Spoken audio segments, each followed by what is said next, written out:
Assalamualaikum warahmatullahi wabarakatuh. Kembali lagi bersama saya Abdul Fikri, mahasiswa semester 2 dari Politeknik Pembangunan Pertanian Bogor. Pada kesempatan kali ini saya akan membuat video sebagai salah satu tugas dari mata kuliah Teknologi Produksi Benih Tanaman Hortikultura. Nah, jadi videonya saya akan membuat resume dari beberapa video yang saya simpan, linknya di deskripsi. Nah, di video pertama yaitu menjelaskan teknik melaksanakan kultur jaringan atau salah satu perbanyakan tanaman secara vegetatif. Nah, kultur jaringan ini memiliki tujuan. Yang pertama yaitu memperbanyak tanaman. Nah, ketika suatu perusahaan ingin mendapatkan bibit atau benih tanaman yang dalam jumlah banyak, tentu dengan benih itu susah gitu kan.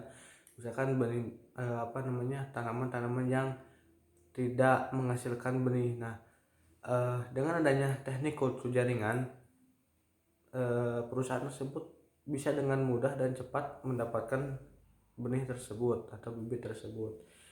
Yang kedua yaitu merescue tanaman. Nah, atau menyelamatkan tanaman. Jadi bila kita mempunyai satu varietas di mana varietas tanaman tersebut hampir mati dan ada bagian yang misalkan masih berwarna hijau, entah itu batang ataupun daun, nah di sanalah teknik kultur jaringan dapat digunakan gitu. Kemudian yang ketiga yaitu mencari galur murni atau untuk mendapatkan variasi dalam melaksanakan kultur jaringan. Yang pertama ada yang menggunakan teknik kultur meristem. Nah, kenapa disebut kultur meristem? Karena bagian yang digunakan yaitu bagian meristem dari tanaman. Nah, di mana bagian meristem tersebut biasanya memiliki ciri yaitu aktif dalam pembelahan. Biasanya terdapat di ujung-ujung bagian tanaman, ya, entah itu di bagian tunas pucuk ya, ataupun di bagian ujung akar. Kemudian yang kedua yaitu kultur pucuk. Nah, kultur pucuk tersendiri memiliki perbedaan dengan kultur meristem. Adapun kultur meristem adalah bagian jaringan yang masih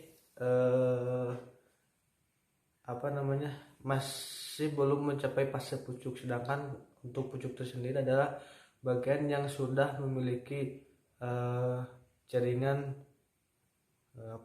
jaringan pengakut xilem dan fluen seperti itu. Kemudian yang ketiga yaitu kultur embrio, di mana kultur embrio ini diaplikasikan pada tanaman yang tidak memiliki endosperma ya, endosperm yaitu atau cadangan makanan yang tidak bisa mencukupi kebutuhan si zigot tersebut ya, atau embrio tersebut. Kemudian yang keempat yaitu kultur embriosomatik. Nah, kultur embriosomatik ini merupakan kultur yang menggunakan bagian tanaman baik itu dari bunga jantan ataupun dari bunga betina, dimana eksplan ataupun bahan yang digunakan untuk kultur jaringan itu diambil dari bagian tanaman yang belum mengalami penyerbukan seperti itu. Jadi masih terpisah antara sel jantan dan juga sel betina, sel gamet dengan sel telur seperti itu. Adapun teknik dalam pelaksanaannya bisa langsung dicek saja di link video di video yang pertama. Oke. Nah, pada video yang kedua di sana menjelaskan bagaimana teknik produksi benih tanaman non hibrida, di mana tanaman non hibrida sendiri merupakan tanaman yang didapat dari tetua jantan dan betina dari jenis yang sama. Nah, adapun faktor-faktor yang perlu diperhatikan dalam pelaksanaan produksi benih tanaman non hibrida, yang pertama yaitu sejarah lahan. Sejarah lahan di sini meliputi lahan tersebut digunakan untuk tanaman apa, pada penanaman sebelumnya. Nah, diusahakan atau tidak diperkenankan tanaman yang sejenis ataupun tanaman yang satu famili atau tanaman sejenis tapi beda varietasnya, seperti itu tidak diperkenankan. Kemudian benih sumber. Nah, di sini ditekankan kita harus mengetahui dari mana sumber benih tersebut gitu kan. Apakah sumber benih itu dari benih sebar ataupun dari benih pokok. Nah, seperti itu. Jadi karakteristik sumber benih tersebut perlu kita ketahui. Kemudian sifat dari tanaman. Nah, sifat tanaman ini tentu akan mempengaruhi ketika tanaman tersebut sudah kita produksi benihnya. Nah, jika ada tanaman yang memiliki karakteristik tidak sama dengan tanaman yang kita budidayakan, tentu perlu dilakukan proses pencabutan atau pemusnahan terhadap tanaman tersebut. Kemudian keadaan tempat di sini tentu harus menyesuaikan dengan syarat tumbuh dari tanaman yang akan kita budidayakan. Kemudian teknik budidaya itu sendiri. Nah, teknik budidaya itu sendiri harus sesuai dengan SOP yang pemerintah telah tetapkan. Yang selanjutnya itu isolasi di sini terdapat dua cara. Yang pertama itu dengan isolasi waktu, kemudian dengan isolasi jarak ya. Nah, untuk isolasi dengan waktu yaitu biasanya berkisar antara 1-2 minggu, tapi disesuaikan juga sesuai dengan komoditas atau tanaman yang akan kita tanam. Kemudian isolasi dengan jarak biasanya menggunakan jarak antara 300 meter atau lebih, tapi kembali lagi disesuaikan dengan komoditas yang akan kita budidayakan. Kemudian roguing ini merupakan teknik dalam budidaya ya. Teknik dalam budidaya itu untuk mencabut atau memusnahkan atau menghilangkan tanaman-tanaman yang dianggap tidak sesuai dengan karakteristik tanaman yang kita tanam, seperti itu. Kemudian mengajukan sertifikasi kepada Balai Pengawasan dan Sertifikasi Benih Tanaman Hortikultura atau benih tanaman pangan. Oke. Kemudian video yang ketiga yaitu menjelaskan tentang budidaya atau teknik penyemaian dengan menggunakan sistem atau menggunakan alat-alat yang modern. Nah, dimana di sana dijelaskan bahwa di video tersebut menggunakan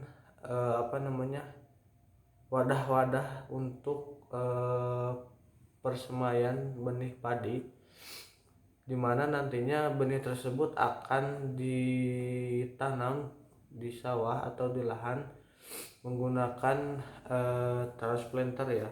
Jadi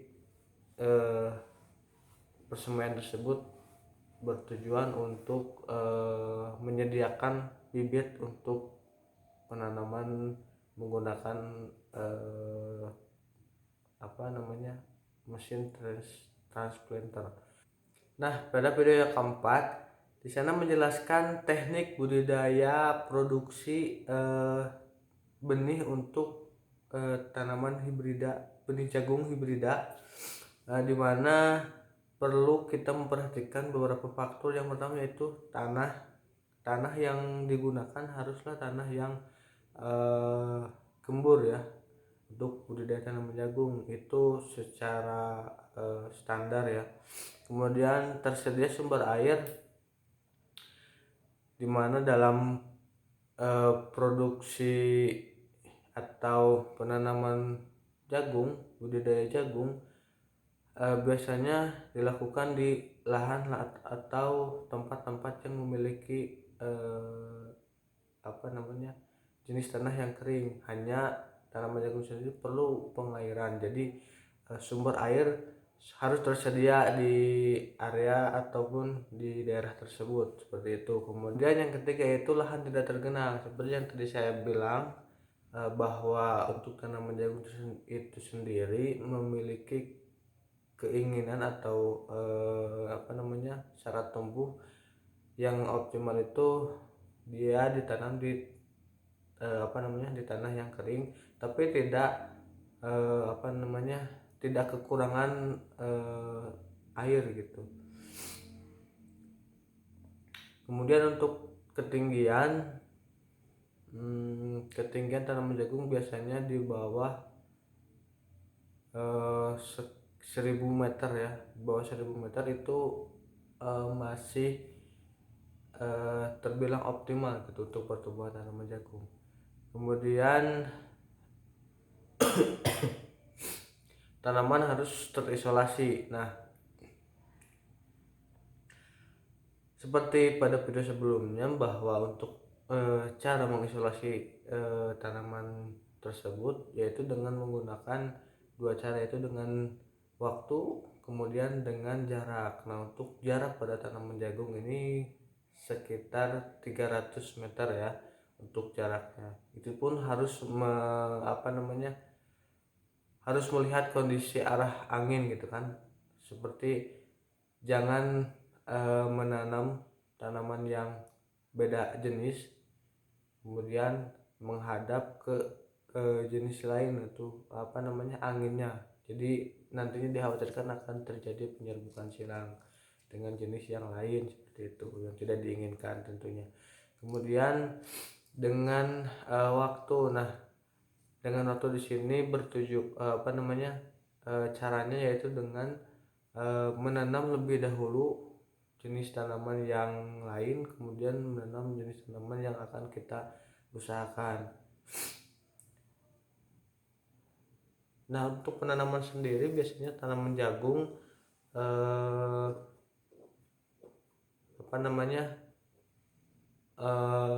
menggunakan pola tanam 1:3 ya. Jadi 1 baris untuk tanaman jantan dan 3 baris untuk tanaman betina. Jadi tanaman jantan atau tanaman yang penghasil bunga jantan itu dihitung 1/4 dari keseluruhan. Adapun untuk tanaman yang penghasil bunga betina itu sekitar 3/4-nya ya. Jadi perbandingannya 1/4 untuk bunga jantan dan juga 3/4 untuk bunga betina. Kemudian dilakukan juga roguing untuk menghilangkan atau memusnahkan bagian tanaman-tanaman yang dianggap tidak sesuai dengan apa yang diusahakan. Nah, dalam budidaya tanaman jagung untuk menghasilkan benih hibrida ada namanya pengambilan bunga jantan. Pengambilan bunga jantan ini dilakukan pada tanaman yang akan digunakan, yaitu tanaman bagian bunga betinanya. Jadi untuk tanaman betina atau yang diurusnya itu bunga betina. Nah, bagian dari bunga jantannya kita ambil sebelum bunga itu atau malai itu mekar ya, supaya tidak terjadi penyerbukan sendiri seperti ini. Jadi proses persilangan atau penyerbukan silang dengan tanaman jantan yang berbeda varietas itu akan terjadi seperti itu. Nah, ketika tanaman sudah mencapai fase matang, kemudian tanaman diambil, dipanen. Setelah itu disortir sesuai ukurannya gitu kan. ukuran tongkolnya. Bila mana tongkol tersebut memenuhi standar untuk dijadikan sebagai benih hibrida, nah di sana dipisahkan, disortir ya, kemudian dilakukan pemipilan. Nah setelah jagung itu dipipil, kemudian jagung tersebut dijemur hingga kadar airnya mencapai 10%. Setelah itu kemudian jagung di dikemas dalam kantong, kemudian ditutup rapat, dan setelah itu disimpan di tempat dengan suhu yang sesuai untuk penyimpanan. Nah setelah itu jagung siap diedarkan untuk ditanam di petani. Oke kawan-kawan, jadi segitu aja video yang bisa saya sampaikan. Mohon maaf bila ada salah-salah kata. Billahi taufiq haq, albirru manitaqo, fastabikul khairat, nun wal qalami wa yasturun. Assalamualaikum warahmatullahi wabarakatuh.